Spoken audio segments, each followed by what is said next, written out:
And now, Deborah Kobylt Live. Hi, everybody, and thanks very much for joining us today on Deborah Kobylt Live.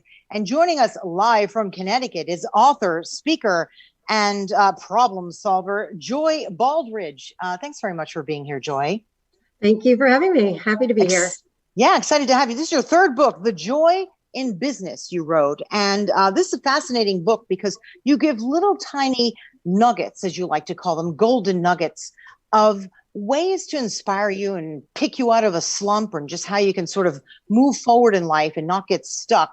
And there's something that you wrote, a description, right, in the very forward of your book. And it said here, have you ever thought of reaching out to someone like Oprah or Bill Gates? Really? But talked yourself out of it because you thought it was crazy? I thought that was very telling because you did something very similar when you were just a teenager, right? Yes. And you called the White House. Let's did. have you talk about it. Talk about it. Sure. When I was 19, I went home from spring break and my mother said I had to learn how to connect with people and reach out.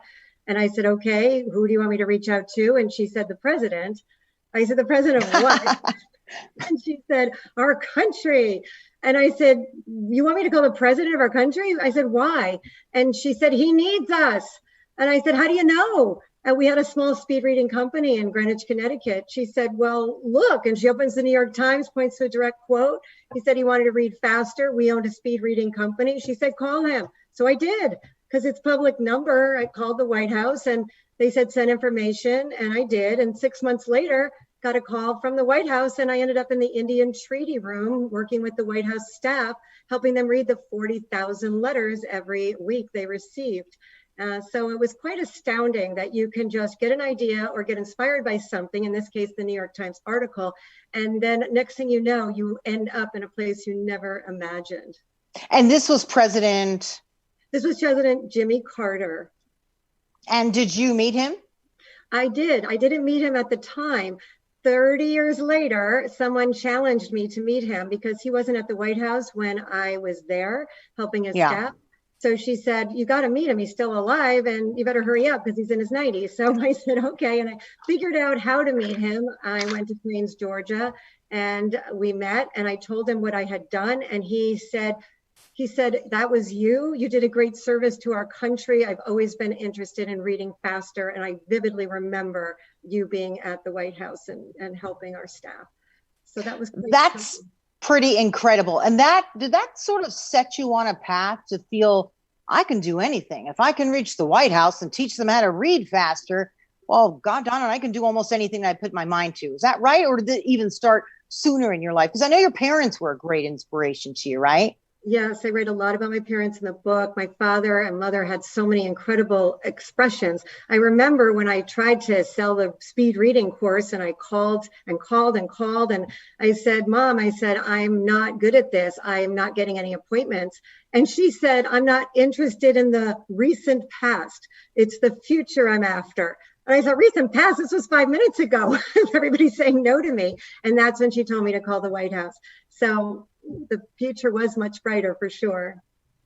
You know, a lot of times I often wonder if kids would even take that kind of advice today. It's like, hey, we're not looking back, we're looking forward. A lot of kids would be like, oh, I'm doing my best. You know, you just sort of, you kept moving forward. And I like the message that your parents have. It was positive, a little tough, but it just taught you like, oh, well, I'm just going to keep going, right? And that's your attitude even today when you do public speaking and in your books and in everything that you do. So I want to get into that a little bit.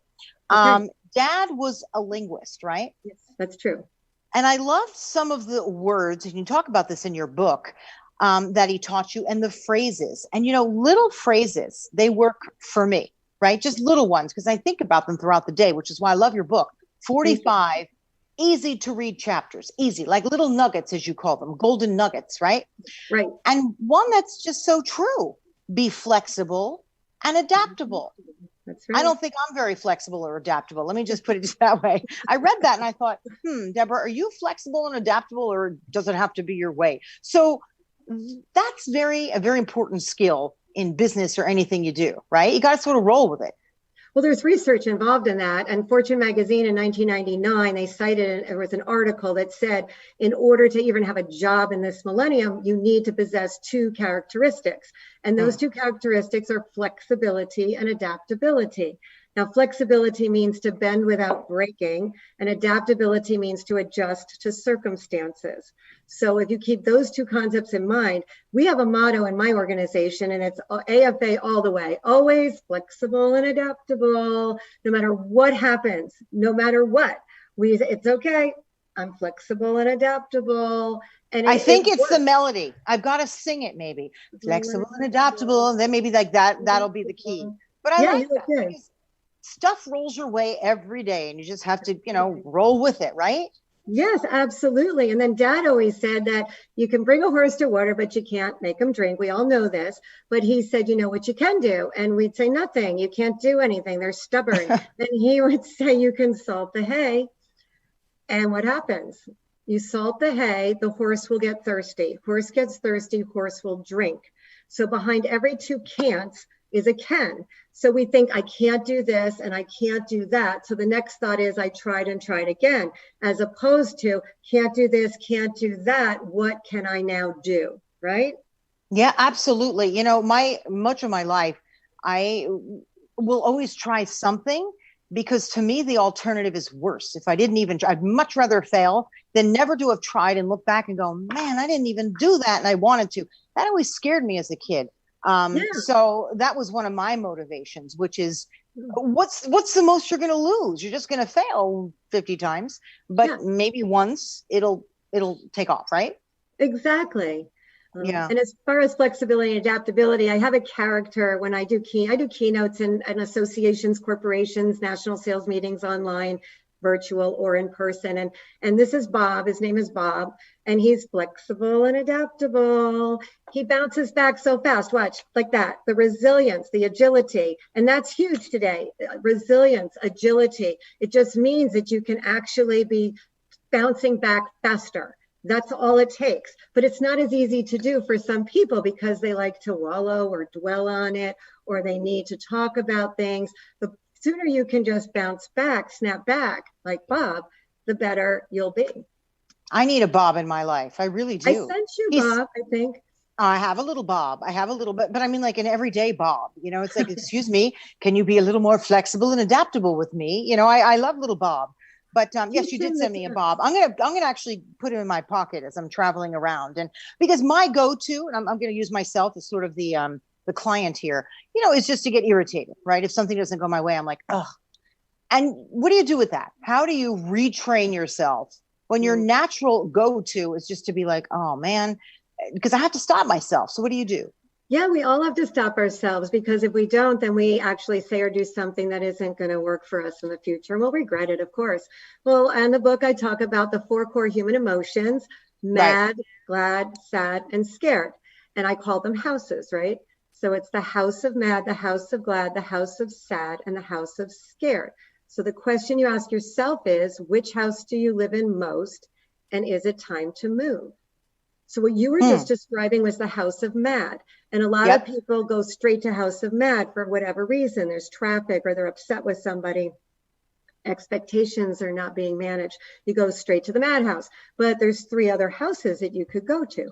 You could go to the sad house. Those are people who tell you sad stories all the time. Watch sad things on TV. It fuels and dwells in that sadness. House of scared is one of the most common houses people live in. They're afraid they don't have enough money. They're afraid of things that might go wrong, afraid of the pandemic for sure. So I highly recommend the house of glad. It's not that easy to live in the house of glad, just like it takes work to live in any house. You have to pull the weeds and fix the roof. But if you decide that you want your house of glad to be your primary residency, then you can get mad because you're human, or sad or scared, but you want to get back to glad. You said to me, because we did a pre-interview, that you grew up in a household that was very positive, right? It was a very loving, positive environment. That clearly shaped who you were. And so many people don't have that luxury, right? I grew up, I think, a little anxious. And I think as an adult, I'm a little anxious. So I also live in the house of scared. Yes. I remember when my kids were first starting to walk home from school, I would say, oh, be careful this, be careful that. And they would come home and say, we made it home and we didn't get kidnapped. No kidnappers, and here I am because I was anxious, and that you really have to train yourself. So for those of us who didn't quite grow up in such a positive environment where you naturally go there, it's the retraining that I think I'm getting at. How do you do that? How do you work on that, Joy? Because I know you help a lot of people. Yes, well, you're absolutely right. You need to deflect by detecting. You detect that you're feeling the anger, the fear, or the worry, and then you can deflect it. One of my favorite psychologists is Dr. Albert Ellis, and he is the father of rational thinking. I keep many of his books in my library. This one just happens to be How to Keep People from Pushing Your Buttons, and it's Dr. Albert Ellis. And he explains what you're asking about. If you weren't born just naturally very mellow and easygoing, which most people are not born that way, and even if you're raised with positive people, doesn't mean that there isn't any anxiety. I've definitely experienced anxiety and depression, all kinds of emotions, because I'm a person, and that's how that works. As a matter of fact, my father said being raised with positive, optimistic, driven people comes with a warning. I said, what's the warning? He said, well, if you're too happy all the time, people can't take it. They just want to slap you. You know, they think. Is that how you are? Do people want to slap you because you're always positive and happy? I hope not, because I try to. I haven't been slapped yet. Good. You've got that good balance, Joy. You've got that nice balance, you know? You have to have the balance. So he's like, it's all in the degrees. To what degree are you experiencing happiness? Like the House of Glad isn't euphoria that you're giddy all the time. The House of Glad is, like that. The House of Glad is more like a calm delight. It's just feeling a positive, nice, peaceful feeling. Whereas scared can be quite terrifying because we talk ourselves into things that aren't even true. You know, that's the definition of anxiety, is the terrible stories we tell ourselves that are rarely, if ever, true. It's the monster under the bed is what it is. That's what anxiety is. It's the monster under the bed. And there's nothing under the bed. And all of a sudden you've got this crazy monster who's coming out to scare you. And it does take an awful lot of work. I know I have little key things that I do. And you talk about it in your book, meditation, which is different for everybody. And for me, usually it's going for a walk, going by the water. I love the ocean, the water, any kind of body of water, a bathtub. You know, it just calms me down. You know, and everybody's got that thing that makes them feel better. You know what I mean? That's so important. Well, to make the House of Glad your primary residence, what you are saying is exactly what you do. You know you like water. You're not in your favorite place. If you're agitated, you're in the House of Mad. If you're scared and fearful, you're in the House of Scared, of course. And if you're feeling melancholy, House of Sad. So do something. Take that bath or go to the beach and look out at the water or pictures of water if you're in the office. And that can help. But also to live in the House of Glad, like any house, you have to pay your rent every day. And I know you do this, Deborah. You pay your rent because you're an athlete and you're also very balanced in the way that you take care of yourself. So to pay your rent from what I've heard, I think you're a marathon runner. Aren't you a marathon runner?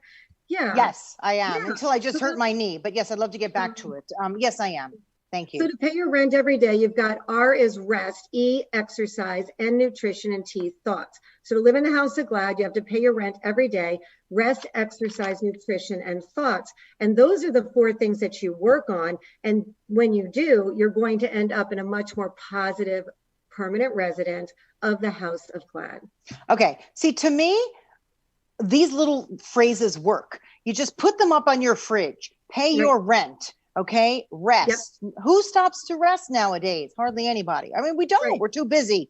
Even during COVID, it's almost like we're doing triple the amount of things. Come on. Exercise. Look, we all know how valuable that is. I mean, that's almost to me key is if you can exercise and get your brain function, you know, into a more positive area. Nutrition.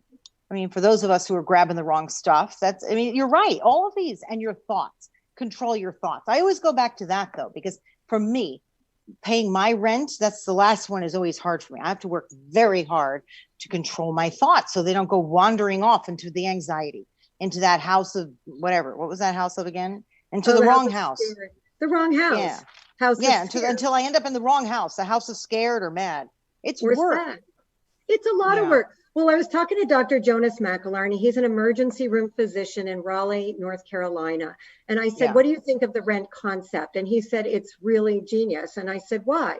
And he said, because the reason people end up in the emergency department is because they blow the rent, right? They're not resting, not exercising, no nutrition, no good thoughts. I said, out of the 4, of the rent, which is the most important. And it's exactly what you just said, Deborah. He said that the T is the most important. And I asked him why. And people write this quote down sometimes when I do my keynote presentations. He said, because your thoughts drive everything.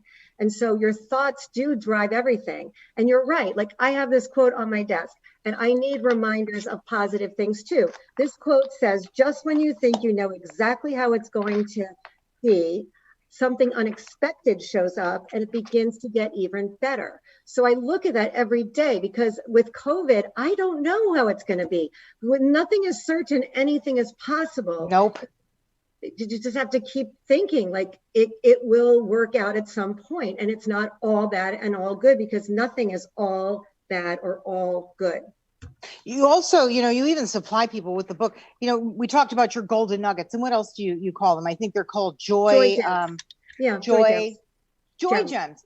How do you come up with these things, Joy? They're quite brilliant. But some of your nuggets, I'm telling you, people, if you just do anything, pick up her book, because it's easy. Read one a day, or even one every other day. It's only 45 chapters. Right. And in about 2 months, read it again, because these little sayings, you'll go back to your favorites, because that's now what I'm doing. But part of your nuggets that also speak to me, it will never be yesterday. And that's something you said that your dad talked about, right? Boy, they really penetrated you, didn't they? They really did. Well, that wasn't my dad, but it's very brief. And my son, Wilson, when he was 5, he was grounded for not listening, and he couldn't bring Scooby-Doo to show and tell. I know you, mother of 3 boys, you've had that happen where they don't listen, right? When they're little. Oh, my kids always listen. Of course. Please. You're in the house of glad then. No, I'm always in the house of mad joy, but keep going. So I said to Wilson, Wilson, if you don't listen to me, you're going to be grounded. Well, he didn't listen. He got grounded. And I said he couldn't bring Scooby-Doo to show and tell. So the next day we go to kindergarten, and he has a little rubber frog. He's furious. He comes back home after that day. And I said, how did it go, show and tell? He said, it went fine, and I don't want to talk about it. I said, Wilson, if you had listened to me yesterday, and he clenched his fist with rage and he screamed, Mom, it will never be yesterday. So why do you keep talking about it? And I said, wow, that's genius. And I wrote it down. It will never be yesterday. Why do you keep talking about it? Pretty insightful, Joy. Honestly. Oh my gosh. That's impressive. So I said to my client, I said, can I use this in a seminar? My kid said it, he's 5. And she said, yeah, it would have saved me 10 years of therapy. Let's also talk about something, connecting to people, because you also work with a lot of businesses. You work with individuals. You've given a TEDx talk. Right. You're a professional public speaker. Yeah. But what's so important for all of us, especially now over Zoom, right? We had to learn a whole new way to connect with people. You talk about 4 words that you like to use for people to connect. Again, something that I think maybe you learned a little bit from Dad, or just in life you apply. Can we go through some of those? Like you had 4 personality types, I think. Yes. Well, a lot of people know of personality types, and they also have done the personality tests. And if you have never done that, you can email me, joy@joybaldridge.com, and I'll send you one. It's very simple. It takes 10 minutes to take. And this is research I personally did over years. I'm an expert in sales. I was always #1 in sales, wrote books on selling, and help people grow their revenue through the national sales meetings I lead. And I noticed that people were selling to a certain language. They were using certain words that were disconnecting with their buyer. And I also noticed when I do leadership seminars that people would say to me, Joy, I'm managing this team of 10, and I give a compliment, and they just don't even act like it's there. They dismiss it. And like, how do I connect? Like you're saying, Deborah. So I said, well, there's really 4 personality types. And we typically know that there's the social type, the outgoing, there's the analytic type that's more detailed. There's the driver type that's more about going after it. And then there's the amiable type, right? So there's just 4 words. 1 word for each type, that if you say that word, it gets someone's attention. And we don't know who is what type, but we do know when they react to a word or don't react to a word, we can detect what type we think they are. For instance, There is the type that's social, and they like to be amazing and everything's awesome and it's all terrific. And you tell them you're doing an amazing job and they're like, yeah, they're all happy. They relate. Remember we talked about that. I'm like, when people are like, oh, you're amazing. I'm like, please don't, don't like I guess I don't like the word because I think it's overused. You could be amazing walking the dog, or you could be amazing, I don't know, cooking dinner. It's like, how could you be amazing at everything? It's like, I don't know. I wish people would find another word, to describe the universe. Do you know what I mean? Yeah, and I know exactly what you mean. And what you're saying is, I'm not speaking your language. And that means that you probably aren't in the house, that you're not from the land of social. It's like the 4 land languages is what I talk about in the book.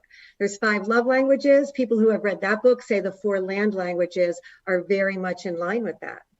Oh, really? Okay, when we're done with this, please give me the love languages. I want to hear them. Oh, okay. So then we have the amazing is the social personality type. So if you like to be amazing and you like recognition and want people to pay attention to you, you're social. So that's one word. You can tell someone they're amazing.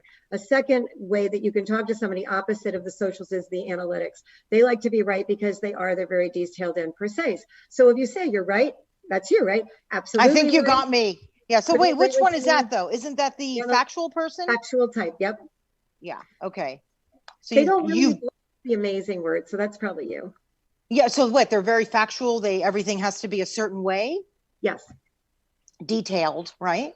Yeah. And you're saying the language. You just said right, which is the word they use. Oh, they do. Bingo. Okay. Keep going. I love these. Because I'm putting myself in a little category. Like, I always use myself as the guinea pig for all this kind of stuff. So, okay, go ahead. You got 2 more. Okay. I got 2 more. So the next is to be amiable, which is helpful. So a lot of these type will say they love to help. They love helping you. They like working with you. If you tell a helpful type, I couldn't have done it without you, that's probably the highest compliment you could give them. They will respond to see, and they also use that, So you might be factually loyal, because they do say right and they say, So you can say, you're so helpful. Now, if you tell someone else that they're helpful and they're not from the land of amiable or helpful, then they don't hear it as a compliment. So just to review, we've got social is amazing. Oh, I'm so great. The helpful, the factual, they're about being right. Okay. The amiable or the loyal, they like to be helpful. And then the last one is the ego drive. Those people are very driven. They don't like compliments. They tell themselves on a daily basis how they're doing. Your input is not required. They actually think if you compliment them that you are wanting something from them, they get very suspicious. But if you do say anything to them, you want to say, let's get it done, or on to the next, or let's make good use of our time, or let's get to the point. They love that. Does this make sense? What's the point? That's all they care about. So there's 4 lands. There's the land of the social, land of the factual, land of the helpful, and land of the driven, ego driven. And they each speak a language because it's their country of origin. So if you catch yourself or anyone you're listening to, listen for these words. If someone says, I like to help, then they're in the helpful land. That's where they're from. If they say that it's amazing, they're from social. If they say, if you're right, then that means they're factual. And if they don't say much and they keep moving, that means their ego on to the next. All they care about is winning. Help me win or get out of my way. Do you know people like this? Yeah. But what do you do if you're one type of personality and you live or work with the other kind of personality? Like, I think I'm probably, hang on, what? You go to that. Okay, wait a minute. I think how to keep people from pushing your buttons. Oh, then please hold that up again, because I'm going to read it. It's like, I think I'm factual and helpful, right? But I think I'm living maybe with a driven person, right? Yes. And, I'll give a little compliment. I'm like, hello, did you hear? That's very difficult. So what do you do when you're working or living with people that you're just different from? Rule 1. You have to be flexible and adaptable. I'm gonna remind myself of that. Flexible and adaptable. Okay. I have a video, 90 seconds, that we can post on your site, and it just tells you about how to be flexible and adaptable. You must give that to us, because I will post that like later on in the week. It's like, here we are with Joy. Please be flexible and adaptable. Watch this for 90 seconds. I love this. Okay. Then I have another video, and the second thing you do is that you have to do the 4-4-6. And the 4-4-6 is a deep breathing exercise where you inhale for 4 seconds, hold it for 4, and exhale to 6. And then when you're done, you want to try it. Inhale, 1, 2, 3, 4. Hold it. 1, 2, 3, 4. Exhale. 1, 2, 3, 4, 5, 6. And then you take a moment and you ask yourself a question like, why does this bother me? Or what else can I do? Or can I just take a moment, get away from the situation a minute and come back to it? Like, so 4, 4, 6, take a breath, take a moment, take a breath, ask yourself a question. Now, I studied under a man named Stuart Schwartz, and he said something I thought was quite profound. He said, breathing is your most easily accessible, yet most underutilized stress reducer. Easy access, can do it anytime. Underutilized, we don't. We grab wine and food and we think we need a moment or a break. But if you just do an inhale for 4, hold for 4, exhale for 6, it puts you in the present tense, and the phrase that pays is now is perfect. Test it anytime, but we're never in the now. We're running ahead. We're thinking behind. Now is perfect. Take a moment, take a breath, and ask yourself a question. So remember, now is perfect, but we're never there because we don't do the 4, 4, 6. No, it's also the way we live in this country. You know, we are more rushed than so many other places. I'm sure you've traveled lots of places like I have. And it's the one thing that I often notice. Now, granted, you're on vacation when you're traveling generally or for business, and you don't really get to see how society works unless you spend lots of time there.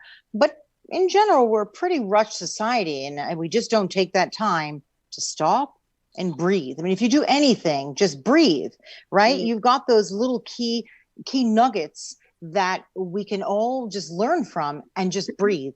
We talked a little bit about also the Corona coaster, right? Mm-hmm. The ups and downs that people are going through now that they're isolated. And there are days it's really getting to me. There are days I'm thrilled not to have to see some of the people I need to. And there are days where it's just too much. Let's talk a little bit about the Corona coaster and how people are dealing with it.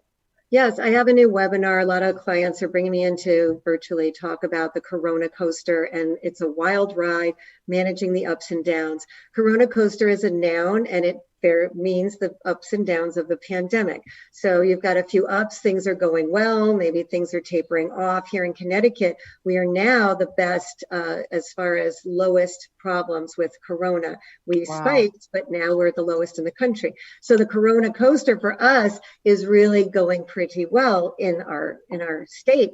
But, you know, you could get something happening that's not going well, that doesn't have anything to do with the pandemic. And then you start to feel like you're going down and down and down. I equate the Corona coaster to a statistical term called the ogive curve. It's pronounced ogive, but it's spelled O-G-I-V-E.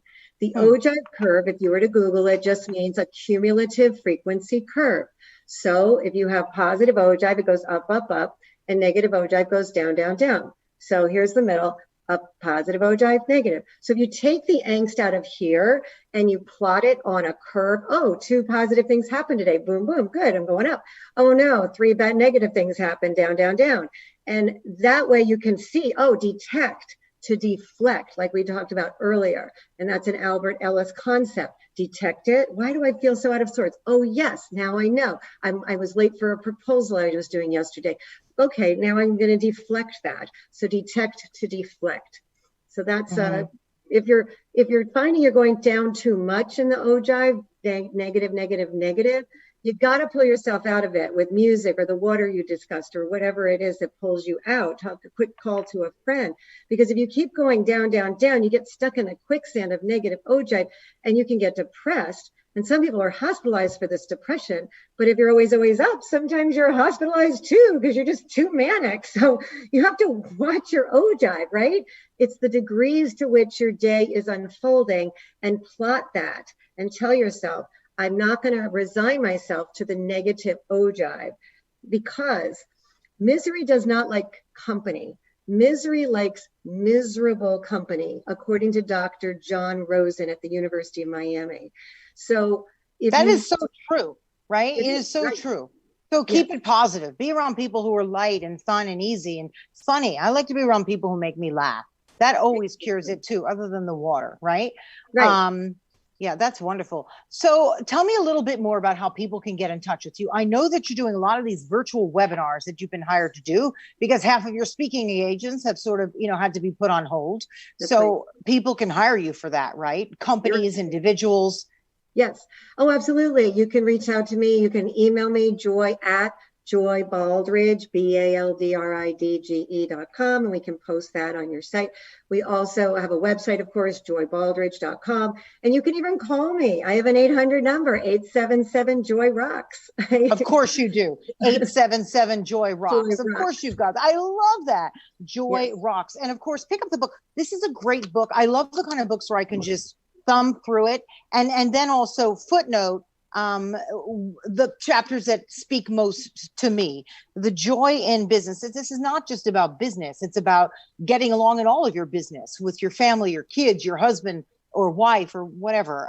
It's a great book. And what are you also working on next? Well, I know you're a busy lady. Yeah, I'm doing actually some online training where I'm creating 52 90-second joy gems that a company can disseminate to all of their employees, whether it's 10 or 10,000.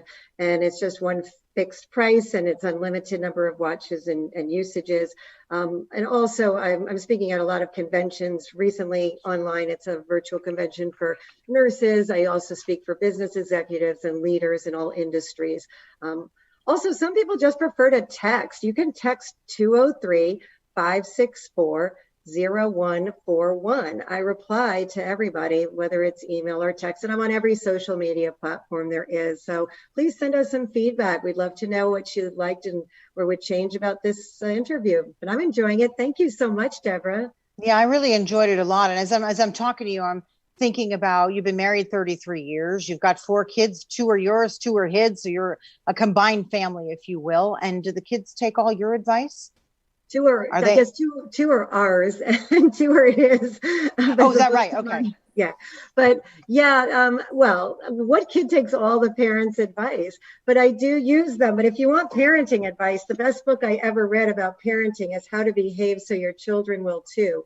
And even though my youngest are 18 and 24, I still refer to this book in order to make positive behavior changes as needed, because parenting is a lifetime commitment and it's a full-time job and it's your most honorable profession you could ever have. So, it really is. And a lot of people will get into it not realizing that, they're going to mimic a lot of your behavior, and maybe you're going through a hard time. We all have, I have, and your behavior really isn't so stellar. So that's a very valuable book for people as well to what? And being flexible and adaptable. That's there you go. Flexible. You've got 3 boys. You know what I'm talking about. Flexible and adaptable. I teach them what that is. And then they know that they can be less rigid and expect things a certain way, because things don't happen the way we expect, but they could even be better. I love the little cards and stuff. Are they all over your house? I mean, they're adorable because I put them around in mine. I put them up near where I was getting ready today. They're in my office. They're in the kitchen. So they're very valuable, those little things. So thank you very much. And by the way, a shout out to Will Hart and my son, Justin Kobylt, for introducing me to you. So thank you very, very much. I appreciate the 2 of them. They're great guys. They really are. Phenomenal. Thank you. Anyway, everybody, please pick up the book, The Joy in Business. And we will post on all of our social how you can get in touch with Joy. I know that she said it, but we'll put it in print for you to make it a little bit easier. And remember, she's available for webinars, and you can call her for advice, because I know I'm going to be doing that, Joy. So thank you very, very much. I enjoyed it a lot. And everybody, thank you for tuning into Deborah Kobylt Live. You can find us on Facebook and on YouTube, and we post all of our promos on Instagram. And then in terms of our audio podcast, just about everywhere. We're on Spreaker, iHeart, Apple, you name it, you'll find us. Just put in Deborah Kobylt Live. Thank you very much for helping us grow, and have a terrific day. Bye-bye.